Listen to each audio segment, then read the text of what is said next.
സങ്കീർത്തനങ്ങൾ 24 അധ്യായം 1 മുതൽ 23 വരെയുള്ള വാക്യങ്ങൾ. ദൈവാലയത്തിന്റെ നാശത്തെക്കുറിച്ച് എഴുതുന്നു. ദൈവമേ, ഞങ്ങളെ എന്നേക്കുമായി തള്ളിക്കളഞ്ഞത് എന്തുകൊണ്ട്? അങ്ങയുടെ മേച്ചിൽപ്പുറത്തെ ആടുകളുടെ നേരെ അങ്ങയുടെ കോപം ജ്വലിക്കുന്നത് എന്തുകൊണ്ട്? അങ്ങ് പണ്ടേ തെരഞ്ഞെടുത്ത ജനത്തെ, അങ്ങ് വീണ്ടെടുത്ത് ആകാശമാക്കിയ ഗോത്രത്തെ ഓർക്കണമേ. അവിടുന്ന് വസിച്ചിരുന്ന സിയോൻ മലയെ സ്മരിക്കണമേ. അന്തമറ്റ വിഷ്ടികളിലേക്ക് അങ്ങ് പാദങ്ങൾ തിരിക്കണമേ. ദൈവാലയത്തിലുള്ളതെല്ലാം ശത്രു നശിപ്പിച്ചിരിക്കുന്നു. അങ്ങയുടെ വഴികൾ അങ്ങയുടെ വിശുദ്ധ സ്ഥലത്തിന്റെ നടുവിലകറി. അവിടെ അവർ തങ്ങളുടെ വിജയമൊടി നാട്ടി. മരം വെട്ടുകാർ മരം മുറിക്കുന്നത് പോലെ അവർ ദൈവാലയത്തിന്റെ കവാടത്തിലെ കടഞ്ഞെടുത്ത അഴികൾ മഴുകൊണ്ട് കൂടുകൊണ്ടും തകർത്തു.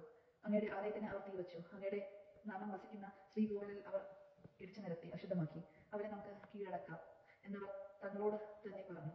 ദേശത്തെ ആരാധന കേന്ദ്രങ്ങളെല്ലാം അവർ അഗ്നിക്കിരയാക്കി. ഞങ്ങൾക്ക് ഒരടയാളവും ലഭിക്കുന്നില്ല, ഒരു പ്രവചനം ശേഷിച്ചിട്ടില്ല. ഇത് എത്ര കാലത്തേക്കെന്ന് അറിയുന്നവരാരും ഞങ്ങളുടെ ഇടയിലില്ല. ദൈവമേ, ശത്രുക്കൾ എത്ര നാൾ അങ്ങയെ മുറിയടയ്ക്കും? വൈരികൾ അങ്ങയുടെ നാമത്തെ എന്നേക്കും നിന്ദിക്കുമോ? അങ്ങയുടെ കരം എന്തുകൊണ്ട് അങ്ങ് പിൻവലിക്കുന്നു? അങ്ങയുടെ വലത് കൈ എന്തുകൊണ്ട് അടക്കി വെച്ചിരിക്കുന്നു? എങ്കിലും ദൈവമേ, ആദ്യം മുതലേ അങ്ങ് എന്റെ രാജാവാണ്. ഭൂമിയിലെങ്ങും അവിടുന്ന് രക്ഷ പ്രദാനം ചെയ്യുന്നു. ശക്തിയാൽ അങ്ങ് കടലിനെ വിഭജിച്ചു. സമുദ്രത്തിലെ ഭീകര സപ്തങ്ങളുടെ തലകളാണ്. ലിബിയാദിന്റെ തലകൾ അവിടുന്ന് തകർത്തു. അതിനെ മരുഭൂമിയിലെ ജനതകൾക്ക് ആഹാരമായി കൊടുത്തു. അങ്ങ് ഉറവുകളും നീർച്ചാലുകളും തുറന്നു വിട്ടു.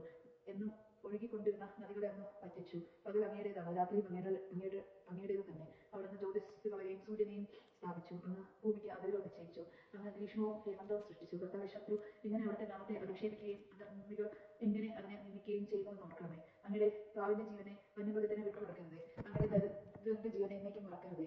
അങ്ങയുടെ ഉടമ്പടിയെ പരിഗണിക്കണമേ. ഭൂമിയുടെ ഇരുമ്പിടങ്ങൾ അക്രമം കൂടിയിരിക്കുന്നു.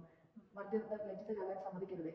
ദരിദ്രനും അഗതികളും അങ്ങയുടെ നാമം പ്രഖ്യാപിക്കട്ടെ. ദൈവമേ, ഉണർന്ന് അങ്ങയുടെ ന്യായം വാദിച്ചുറപ്പിക്കണമേ.